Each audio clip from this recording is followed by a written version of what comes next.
ladies and gentlemen of the media. Let me start by once again welcoming President Barack Obama and his delegation to Thailand. Thailand is the first country President Obama chose to visit, following with his decisive re-election less than 2 weeks ago. We appreciate the significance of the gestures, Mr. President, and we all thank you for being here today. President Obama's visit is the perfect occasion to launch the celebration of 180th anniversary of Thai-U.S. diplomatic relations next year. I thank both President Obama and Secretary Clinton for actively promote Thai-U.S. relations and for the United States' constructive engagement in Asia.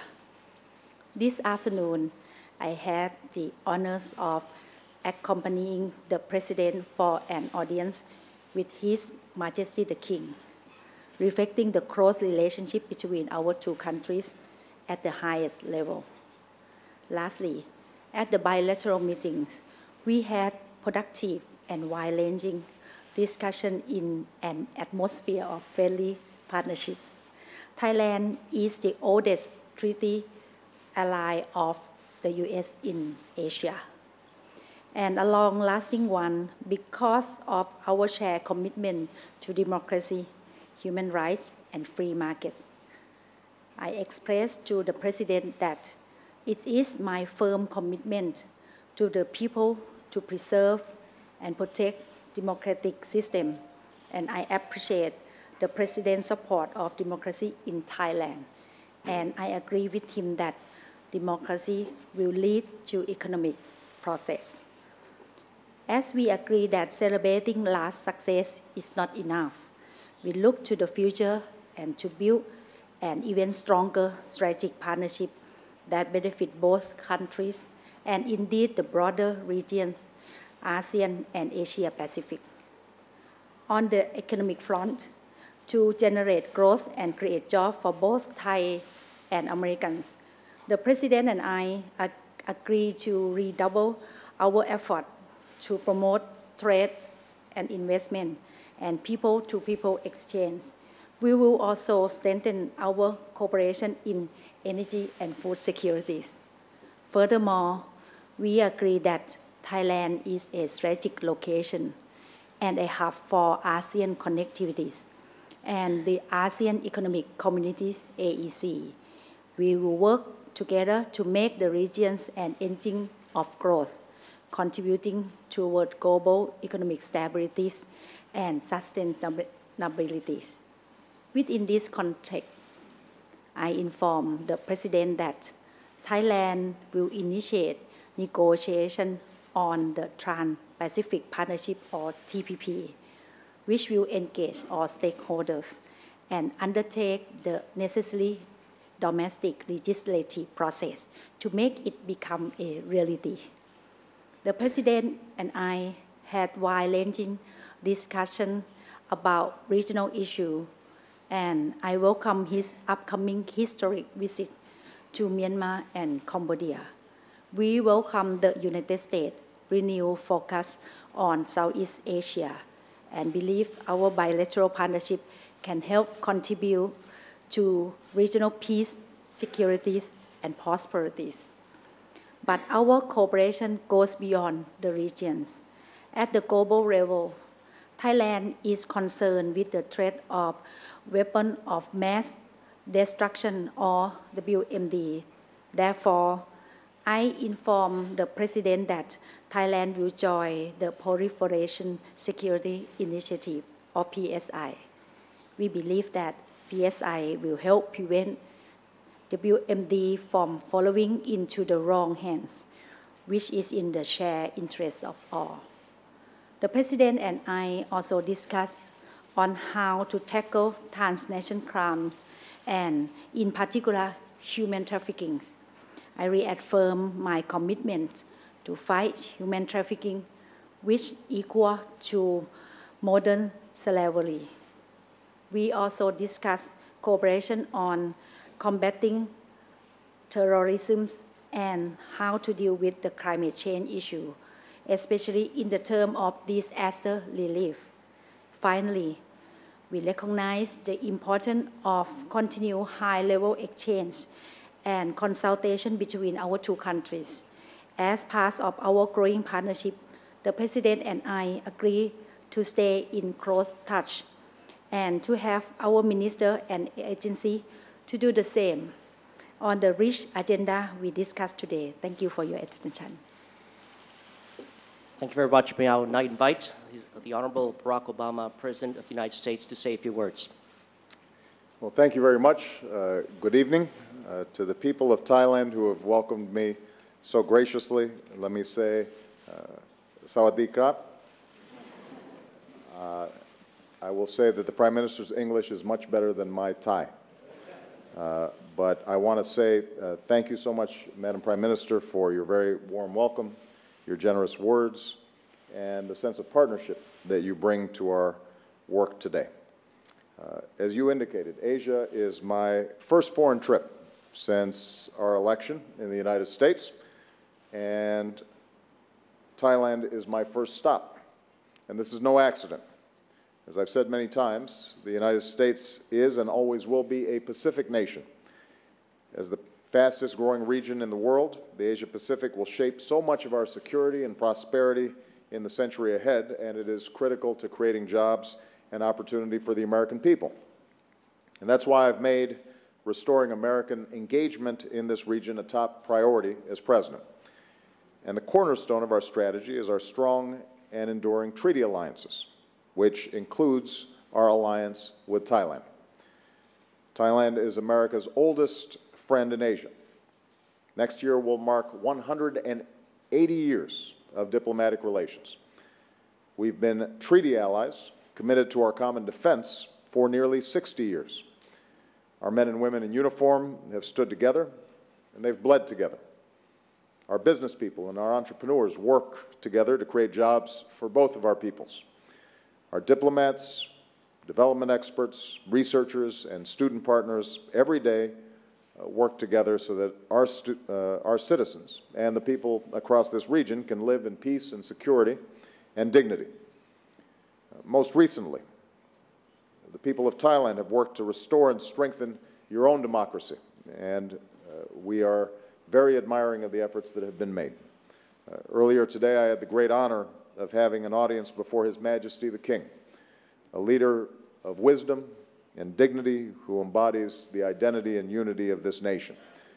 And today, I'm proud to stand beside the democratically elected leader of Thailand and to reaffirm the importance of upholding democracy, governance, rule of law, and universal human rights, all of which I know, Madam Prime Minister, that you believe in very deeply. When we met in Bali last year, the Prime Minister and I discussed how we could deepen and broaden the partnership between our countries. And with this visit, I'm pleased that we've agreed to a series of efforts that revitalize our alliance to meet the challenges and opportunities of our time. First, we're deepening our security cooperation. Our militaries already train and exercise together, and we're already close partners in preventing terrorism and combating narco-trafficking. Now we have a new, broader vision for our alliance. We're going to improve the ability of our militaries to operate together. We'll help Thai forces assume even greater responsibilities in the region, from maritime security to disaster relief to preventing piracy. I especially want to commend Thailand for joining the Proliferation Security Initiative that prevents the spread of weapons of mass destruction. And taken together, these steps advance our shared vision of a secure and peaceful Asia-Pacific where the rights and responsibilities of all nations are upheld. Second, we're taking new steps to expand trade and investment.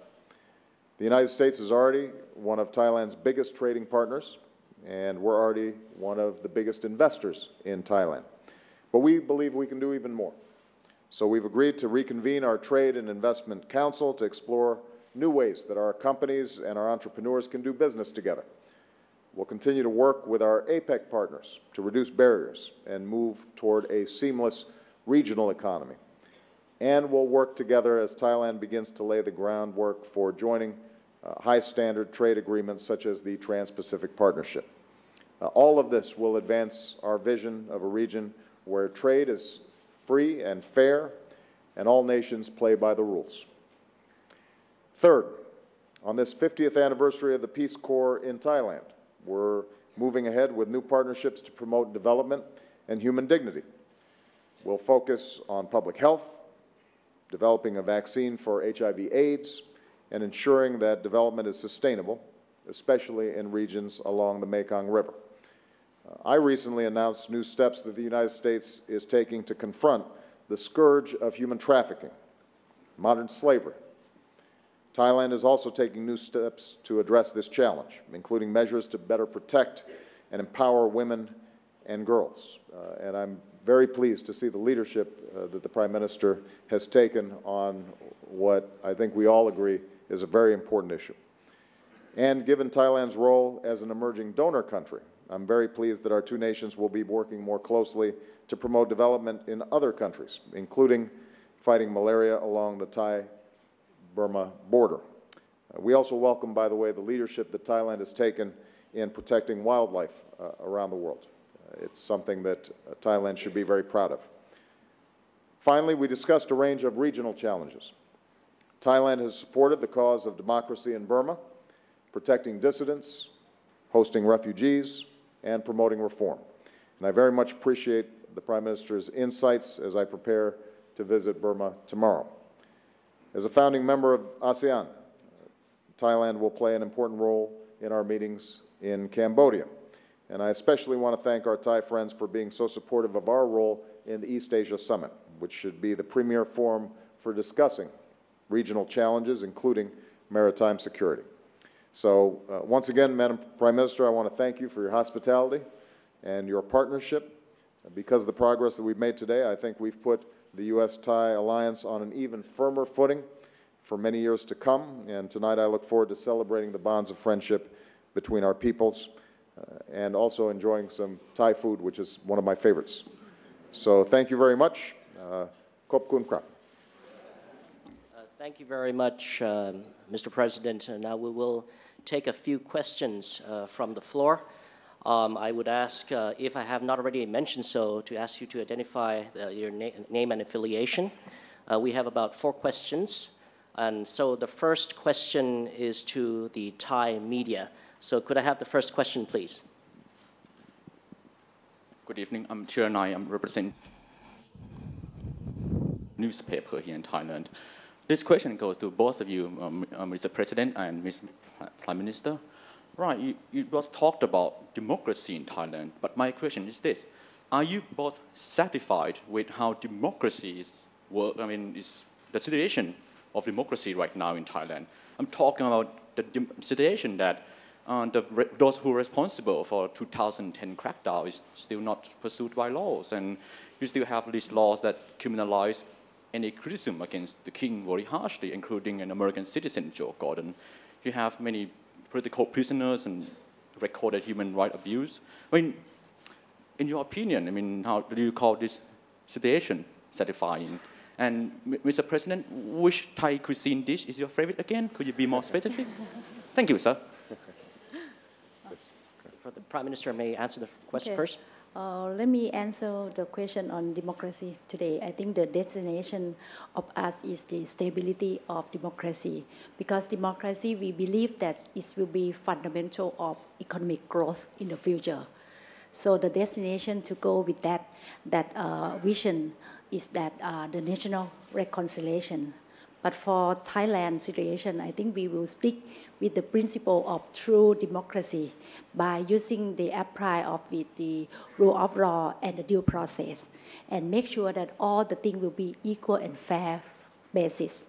And in Thailand also we would like to see the national reconciliation. So our position will be with the passion and with the peaceful way, and using the democracy way will be the place to solve the problem. Thank you. Well, let me just say, first of all, that democracy is not something that is static. It's something that we constantly have to work on. The United States has the oldest democracy in the world, but we constantly have to, as citizens, work to make sure that it is working to include everybody, to make sure that the freedoms that are in our Constitution, the freedom of speech, the freedom of worship, that those are practiced and observed. And so the work of democracy never stops.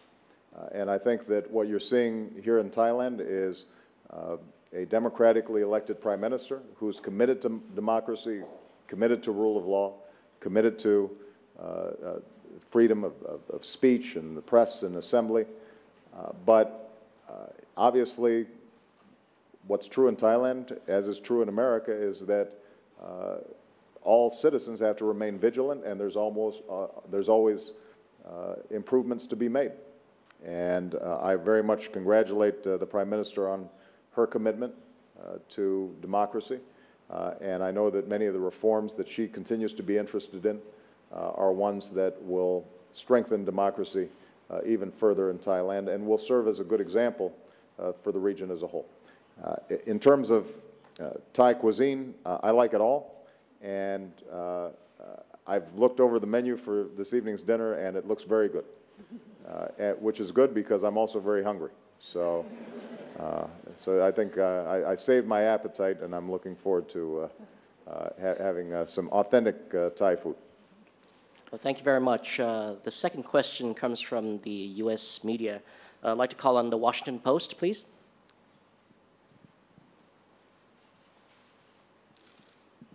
Thank you very much, Madam Prime Minister. Thank you for hosting us with the American media as well as the rest of the President's delegation.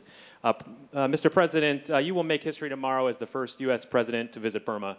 But human rights activists have warned that your trip is premature given the escalating ethnic violence that have left hundreds dead and up to 100,000 people displaced in that country. Your own NSC Director for Human Rights said the other day that people are, quote, living in fear and terror. Why are you moving so quickly to endorse the Burmese leadership and reward them with a personal visit? And given some of the recent setbacks to democratic movements in the Middle East, why are you so confident that the Burma will continue down the path of reform? And to the Madam Prime Minister as well, as a U.S. ally and a neighbor of Myanmar and Burma, are you satisfied that President Sein is doing enough to stop the ethnic violence and protect human rights there? And do you believe President Obama's visit is premature or appropriately timed? Thank you. Well, first of all, I think it's important to recognize, David, this is not an endorsement of the Burmese government. This is an acknowledgement that there is a process underway inside that country that even a year and a half, 2 years ago, nobody foresaw. President Sein is taking steps that move us in a better direction. You have Aung San Suu Kyi, now an elected member of parliament. You've seen political prisoners released. There is an articulated commitment to further political reform. But I don't think anybody's under any illusion that Burma's arrived, that they're where they need to be. On the other hand, if we waited to engage until they had achieved a perfect democracy, my suspicion is we'd be waiting an awful long time. And one of the goals of this trip is to highlight the progress that has been made, but also to give voice to the much greater progress that needs to be made in the future. So when I address the Burmese public as the first president who's ever visited that country, what they'll hear from me is that we congratulate them on having opened the door to a country that respects human rights and respects political freedom and is saying that it's committed towards a more democratic government. But what you'll also hear is that the country has a long way to go.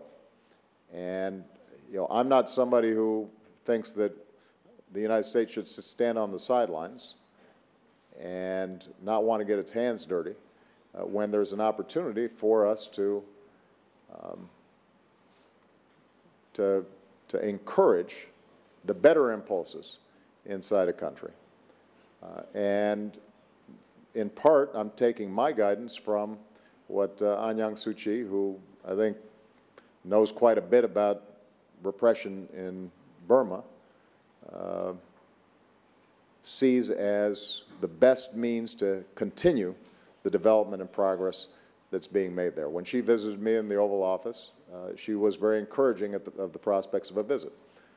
And one of the things that we've learned in countries around the world is that change can happen very fast if a spotlight is shown on what's going on in a country and the people there start believing that their voices are heard around the world. And one of the things that we can do as an international community is make sure that the people of Burma know we're paying attention to them, we're listening to them, we care about them. And this visit allows me to do that in a fairly dramatic fashion. But we understand there's going to be a work in progress, and what we've done is calibrate our concrete policies and responses based on the understanding that more work needs to be done. And if we see backsliding and slipping, then we're in a position to respond appropriately. But my hope is that we will continue on a positive track, and hopefully my visit will be able to encourage that. For myself, I think on the case of the Myanmar situation, I think now we can see that from my observation, and also I have several chances to visit in Myanmar, we see a lot of progress on the political reform from the government. And I think from the basic that we have been told you that I think we believe that the fundamental of economic growth and the prosperity is stability of democracy. Because people in the region, we believe that democracy will be the way for the country to keep free and fair and also reduce the gap of the people. So that's why we believe this is the right destination. So in the case of Myanmar, Thailand as our neighbor country of Myanmar, so we want to help our neighbor with very sincerity, and truly we want to see people of Myanmar to have the better life, to have the better education, to have better development. If we leave them far away and we close that gap, so I don't think we can be able to raise up the profile of our regions, and especially on the year 2015 will be the year of the communities of ASEAN as one. So it will be necessary for us to work closely with Myanmar to make sure that the political reform will come in the right track. But for us alone, I think we need the support from international to keep the way, because Myanmar also already opened the door. So I think this is the important for international country to work with them, helping them, and make sure that they bring the true democracy in terms of the real democracy that the international law with the practice, and close the gap and make sure that people will have better life and better job. Thank you. Thank you very much, Mr. President, Madam Prime Minister. The third question goes to the Thai media. Please state your question. Thank you, Madam Prime Minister and Mr. President. I'm Natha Gomonwatin from Thai Public Broadcasting Service. First question I'd like to ask Mr. President, what are your priorities in your new Asia policy, and where does Thailand fit in that policy? And to Madam Prime Minister, what is the plan of the Thai government in pursuing TPP with the US? Thank you. Well, when when I announced our desire to pivot and focus on the Asia-Pacific region, in part it was a response to a decade in which we understandably, as a country, had been focused on issues of terrorism, the situation in Iraq and Afghanistan, and as a consequence, I think we had not had the same kind of presence in a region that is growing faster, developing faster than any place else in the world. And we've historically been an Asia-Pacific power. And I wanted to make sure that all our friends and partners throughout the region understood that we see this as a central region for our growth and our prosperity. And it's not one that we can neglect. So in terms of my priorities, number one, expanding trade and investment. We believe that in working with countries in the region, we can create more jobs and more opportunity for our own people in the United States and for people in the region. And obviously, we already have a strong trade and investment relationship with a country like Thailand, but we think we can do even more. And the Trade and Investment Council that we've set up will further explore ways in which we can synchronize our economies so that entrepreneurs and business people who want to trade, want to produce products, want to take advantage of opportunities in both countries will have an easier time doing so. A second priority is maintaining the stability that allows for prosperity, and that means that our security arrangements in the region are extremely important. Once again, Thailand is a central part of that. As our oldest treaty ally in Asia, one that has not only worked with us here regionally, but also does outstanding work performing peacekeeping activities around the world. I want to make sure that we continue to strengthen those relationships, not only for purposes of dealing with potential security threats, but also humanitarian responses. We've seen in this region a number of devastating natural disasters, and when we have strong cooperation and training between our countries, then we're in a stronger position to respond quickly. And Thailand, I think, having experienced its own floods, understands the importance of this. A third area that's important is human development. We've already discussed how important it is for us to work together on issues of human trafficking and forced labor. We all believe that our countries will prosper if children are getting a good education, if public health systems are set up to deal with issues like HIV/AIDS or drug-resistant malaria. Those are all issues where countries working together can do more than countries working by themselves. And so scientific exchanges, medical exchanges,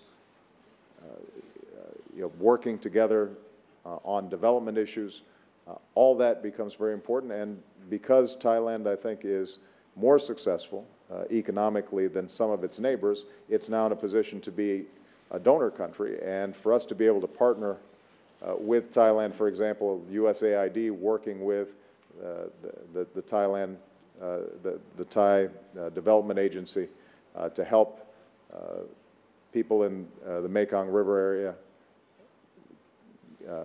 develop and be able to prosper, to have greater food security, to deal with public health challenges. That's an outstanding partnership for us. And finally, I think our goal in the region is to make sure that there is an international or a regional architecture through mechanisms like the U.S.-ASEAN dialogue or the East Asia Summit that allows us to work through tensions, conflicts, differences in a constructive way, in a way that allows us to resolve these differences in a peaceful and orderly fashion. And I think that Thailand's leadership in those institutions has been extraordinarily important. So we expect to work with all the countries in the region, but obviously the cornerstone of our work in Asia begins with our alliances, and the long-standing friendship between our two countries makes this a very appropriate place for me to stop in my first trip after my re-election. Thank you. For talking the point of the TPP, one thing that we believe that on the economic growth in the future, I think we need more growth, and the way to more growth is on the basic of the economic, on the free and fair basis, and also the free market. This is, I think, all the other countries who have been growing of the economic and stability of the economy.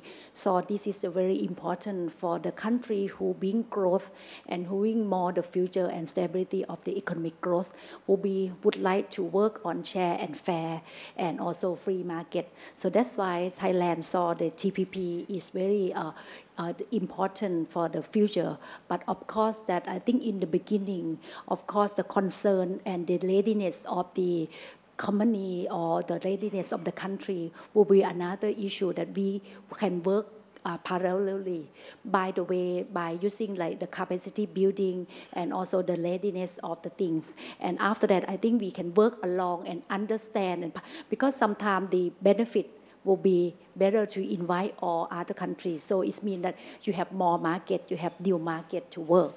So that's why we see this is the important, but along the way, we can work with the capacity building by the time we get ready. Thank you. Thank you very much. The last question goes to Bloomberg News, please. Thank you. I'm Margaret Talev with Bloomberg News. Mr. President, you're here, of course, to talk about Asia, but much of the world's attention and yours is also being diverted back to the Middle East now in the situation in Gaza. You're calling for a de-escalation of the violence between the Israelis and the Palestinians. I'd like to ask you, do you believe that a movement of Israeli ground troops into Gaza would be an escalation, and do you support such a move anyhow? And are you concerned that the Arab Spring, at least in the near term, has made matters worse? And does the violence there complicate your pivot to Asia? And Madam Prime Minister, you may know the President's first visit today was to the Royal Monastery, where he told a monk that he will need a lot of prayer to help the U.S. avoid a fiscal crisis. It was sort of a joke, kind of, right? What can emerging democracies in Asia take away from how difficult it has been for the President to get Congress to agree to budget negotiations with him, and why shouldn't China's system of government look more appealing in this region when you confront a situation like this in the U.S.? Thank you. Well, let me start with Gaza.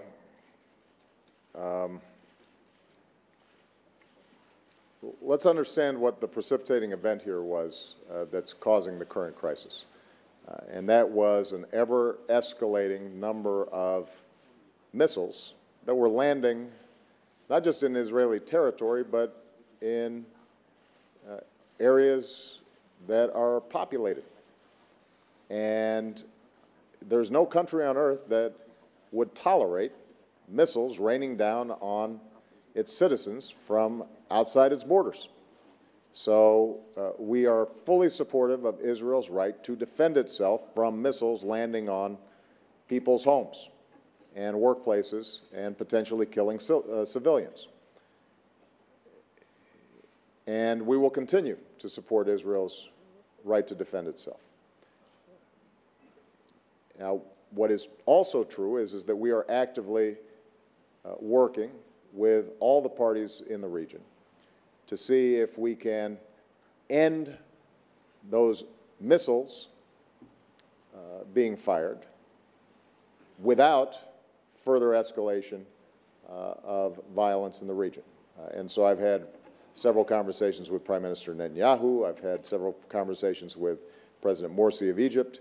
I've spoken to Prime Minister Erdogan of Turkey, who was visiting Egypt right in the midst of what was happening in Gaza.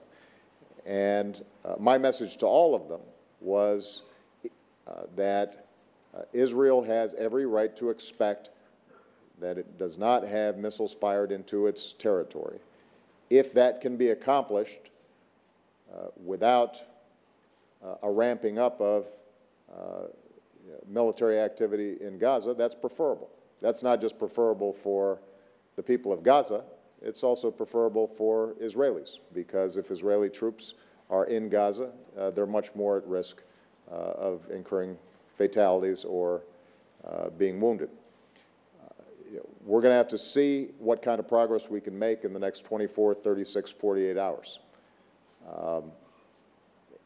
But what I've said to President Morsi and Prime Minister Erdogan is that those who champion the cause of the Palestinians should recognize that if we see a further escalation of the situation in Gaza, then the likelihood of us getting back on any kind of peace track that leads to a two-state solution is going to be pushed off way into the future. And so if we're serious about wanting to resolve this situation and create a genuine peace process, it starts with no more missiles being fired into Israel's territory. And that then gives us the space to try to deal with these long-standing conflicts that exist. In terms of the impact of the Arab Spring, let's just remember that the exact same situation arose just a couple of years ago before the Arab Spring. So I don't think anybody would suggest somehow that it's unique to democratization in the region, that there's a conflict between the Israelis and the Palestinians. That's been going on for several decades now. I do think that as Egyptians, Tunisians, others have more of a voice in their government, it becomes more important for all the players, including the United States, to speak directly to those populations and to deliver a message that peace is preferable to war, that this is an issue that can be resolved if parties are willing to sit down and negotiate directly, that violence is not an answer, and that there are no shortcuts to the hard work of trying to bring about what I think is the best option, two states living side by side in peace and security. And that's a message that you can't just direct at a single figure in these Arab countries. Now you've got to be able to deliver that message across the board, and that will probably be a little bit harder. But the truth is that for any peace that was going to last, that was going to be necessary anyway. Last point, I know it wasn't directed at me, it was directed at the Prime Minister, but I'm just going to make this point. First of all, I always believe in prayer. I believe in prayer when I go to church back home, and if a Buddhist monk is wishing me well, I'm going to take whatever good vibes he can give me to try to deal with some challenges back home. I'm confident that we can get our fiscal situation dealt with. And I think it's important to recognize that, yeah, democracy is a little messier than alternative systems of government, but that's because democracy allows everybody to have a voice. And that system of government lasts, and it's legitimate. And when agreements are finally struck, you know that nobody's being left out of the conversation. And that's the reason for our stability and our prosperity. The notion somehow that you can take shortcuts and avoid democracy, and that somehow is going to be the mechanism whereby you deliver economic growth, I think is absolutely false. I think over time, when you look at the most prosperous nations on this earth, they are the ones in which every individual, every citizen feels like if they put in the effort, if they're working hard, that those efforts bear fruit, that a government respects them and observes rule of law and doesn't take their property without due process, and they don't have to pay a bribe to start a business or get a telephone installed. And it's worked for us for over 200 years now, and I think it's going to work for Thailand, and it's going to work for this entire region. And the alternative, I think, is a false hope that over time, I think, erodes and collapses under the weight of people whose aspirations are not being met. I know you didn't direct that question at me, but I just wanted to make sure Prime Minister didn't get put on the spot without me having something to say about that. All right? Yeah, for my answer, I think talk about the basic of the economic growth. I think we still believe that for my statement said that the democracy will be the fundamental. I think this is still valid, but this is the one way of the basic of the fundamental, because as long as you have the stability in the political, so it will be the stability of economic. But anyway, in the economic, will be have to understand the cause and the root cause of the problem in the right way to solve the problem, and also that as long as you work with stick with the principle of the financial, but along the way you need to balance of the growth of the economic, because I think still have any place on the blue ocean, so we can find, as long as if we find the right place at the right time, so the growth still going. So I think I believe like that. Thank you. Thank you very much, ladies and gentlemen. Just a final program note, the joint press statement in English and unofficial translation in Thai will be circulated shortly. So we thank you for your cooperation. Thank you, Mr. President. Thank you, Madam Prime Minister. This concludes the joint press conference. And please be seated while the principals leave for a very well-deserved official dinner. Thank you very much. Thank you.